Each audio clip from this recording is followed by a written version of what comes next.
I wear my things like neon. I wear my things like I wear my things like neon black. Oh, I wear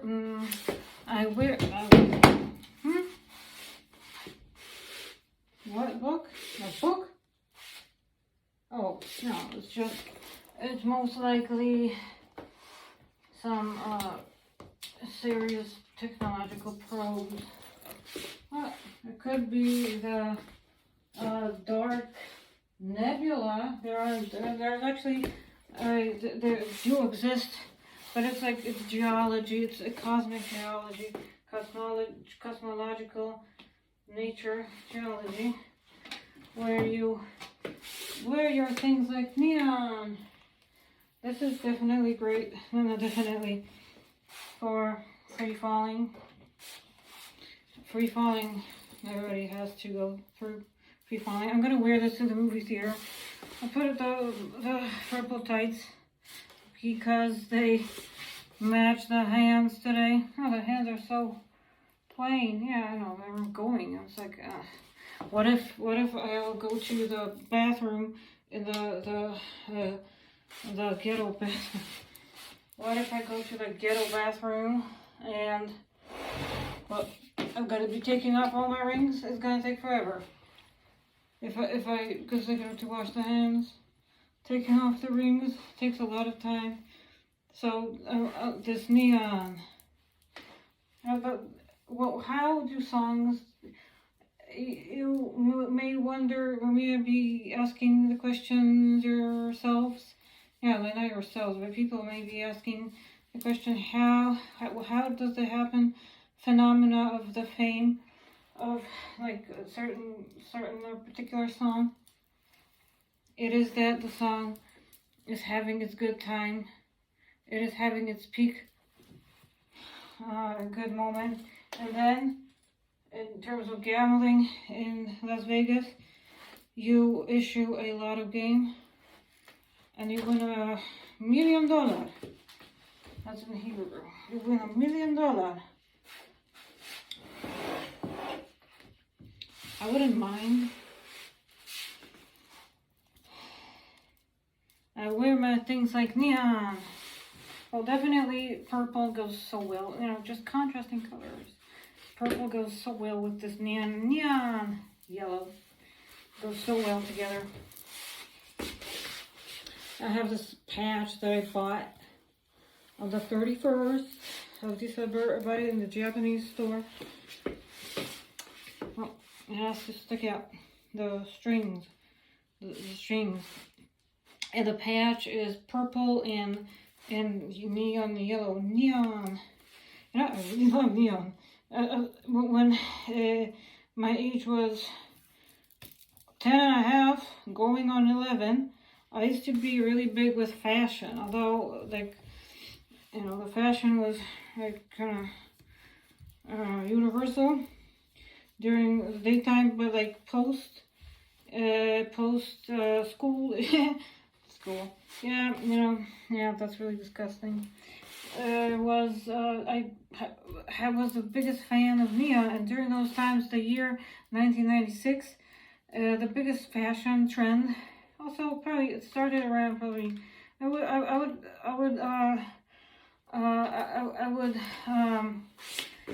be guessing that it is that fashion has been started in 1995, in the year 1995, where the biggest fashion designers started selling and manufacturing clothing and designing clothing in the gayest colors and the happiest colors, neon colors, and you know, because it looks very hot and very attractive for young girls. And I was the biggest fan. I loved it. I was really into that. Two of particularly 5 colors that you have. So my favorite color was neon pink. I really loved neon pink. I loved neon pink. And I loved, of course, like the neon lime, neon green, and neon yellow, and what else? Neon orange, and neon purple, and neon black, baby. I love that. That's like really into that. And you matched the colors with black. So it would be everything in black. The fashion of it started in 1995 and it went on through 1996. And neon, it would go, you would have black things. Like right now I have a shirt that, I have is very great planaria because it's a tiger shirt. I'm wearing a tiger shirt. It has an effect of what you have. Those things have an effect. What you have on, they work on you. So, and the lion, the black tiger, the tiger stripes. Is it no? I put on this mesh see-through so that you can see the tiger because it's Tigris, the river Tigris. Tigris and Euphrates and Tigris. That I want to be there so much. Yes, I do. Like if I went there, I'd be happy. But now it's like the government is probably but it's peaceful government. Sure, like it's like a different country. Like some democratic state is established there, but I don't care because like archaeologist from I'm not saying that I am an archaeologist. You can't be everything, I mean, you can. I mean, if you were dealing with archaeology, if you're having to do with archaeology, then you can say that you are pastel natal of archaeology. So definitely, but archaeologists, they're just like sure. I mean, they have some kind of political orientation, but they don't really care. But usually they choose archaeology students. They would choose to go to Italy for excavations. But you can excavate that's how Mesopotamia was discovered. That's like the main area of focus for archaeologists. So I love my colors like neon. That's it. That song is going to win probably several $1,000 that composition because of the occurrence in the time and the things that are taking place during that. That's how fame arises. On the origin of prosperity and fame.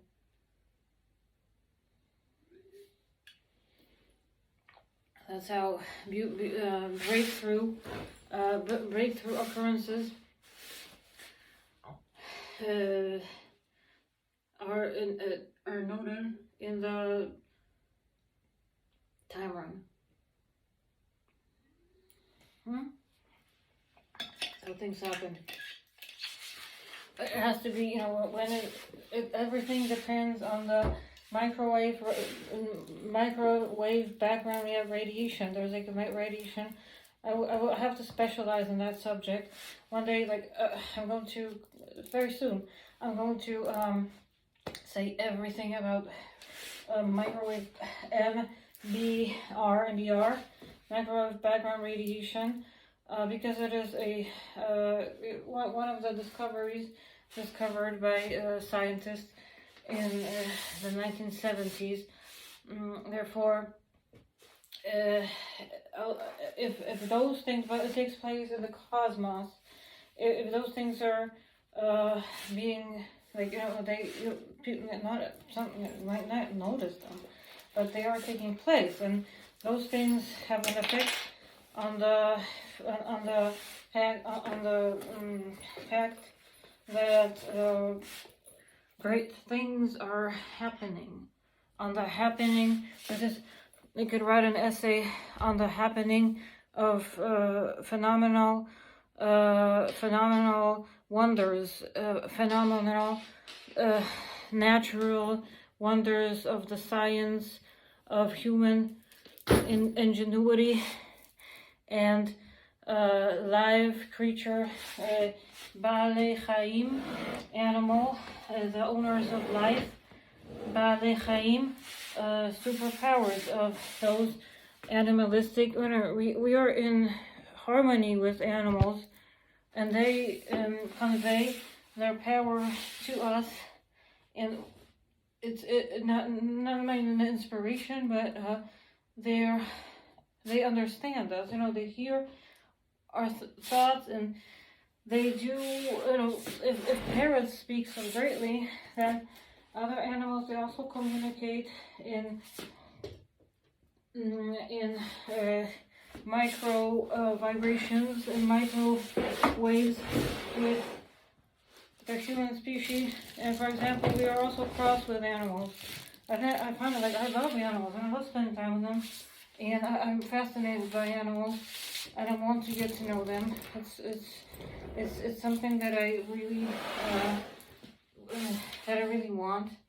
I really like animals, and when I was in 7th grade, there was this website, and there was people naked, stark naked, but it was not made in when I was in 7th grade. It was somebody put it from a VHS cassette. They put it online in the 1990s. They put it on the internet, and it was kind of cute because, I was just people. They were outside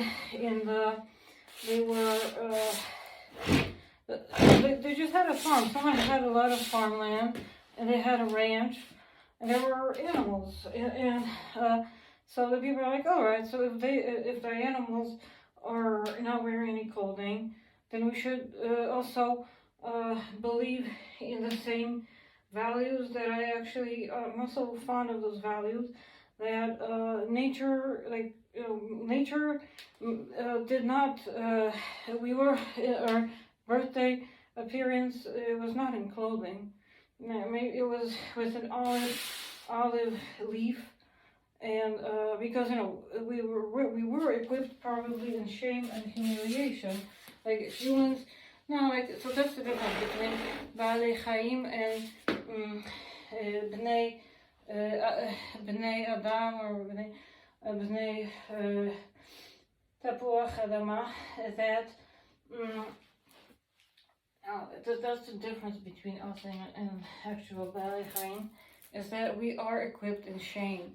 So we are ashamed of being naked. So it's not like, we're gonna go naked with the animals, but it's also good if you're dealing with extreme activity, such as extreme sports or space activity. Then you have to reiterate your values and think well, okay, I have to get rid of shame, because also in sport tournaments, but big time sports tournaments, people are what, upper body, what's the deal? What's the deal with upper body? It's just part of the body. I'm showing my arms, I can show my upper body because it's practical, and you're going to the club that you are a member of. You're paying a membership to the acrobatics club, and you're having your cute gym bag, and you have your change room, and there are locker rooms and change rooms in your sports club. So you go there, and I have 35 minutes until my workout practice, until my or even my show. So I'm getting ready. I'm getting ready in the places for the stars of the show. So I'm getting ready, and so to save time and not to make it more practical.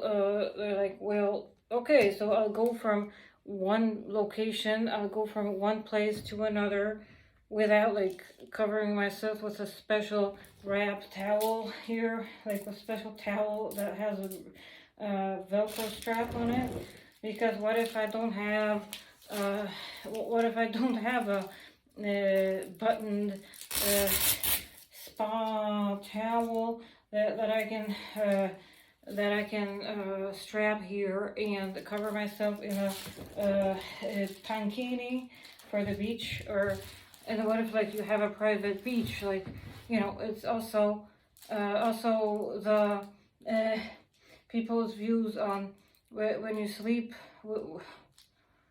I'm not going to go into that, but yeah, but all right. I used to know some people a long time ago, like really it's been over 2 decades, almost going to be 3 soon, that who don't like these, you know, those people, they don't wear any, they think that their clothing for sleeping is the cover. They think that the cover, the sheet and the blanket with like the blanket case on it, like the cover, like in the pillowcase, that it is the actual clothing for the bed, and even the sheet, like on the mattress, they call that the clothing. So they think that they're the inside of it, so they don't need to get they don't need any night clothing. But you know, I don't own that many pajamas because, well, you know, for the sports activity that I'm dealing with, it's better to, I usually go to sleep in something that is just comfortable, but it's not like a bed clothing. Because I'm not like, I'm not a bedder. I'm not a better sleeper. I sleep well, but when I fall asleep, of course I sleep well. But I'm not like the bed creatures of the slumber land. So I usually sleep in my, like, some of my workout clothing. Like, but what matters for me is that it has soft fabric, and it's like, you know, it's like that it's soft and comfortable when I wake up, so that I don't have to change like into the clothes. I don't have to get cold, and I could just like spring up and be ready to go. And, you know, no, but really that depends, like how you're living, who you're living with, what things you're dealing with, where you're living, on the aura, on the atmosphere that in those locations. So no, really, you know, summer, and like summer is so hot, so like you have to wrap yourself with 2 skirts. Let me think about it. You have to wrap yourself in the sheet. I feel bad kind of for there are some people who, like, they sleep, but they never go under the covers. Like, the space technology came up with a new type of blanket. It's a see-through blanket. Like, you're still having the comfort of being, you know, because it's a sensual pleasure to be wrapped in soft thing that is like hugging your body.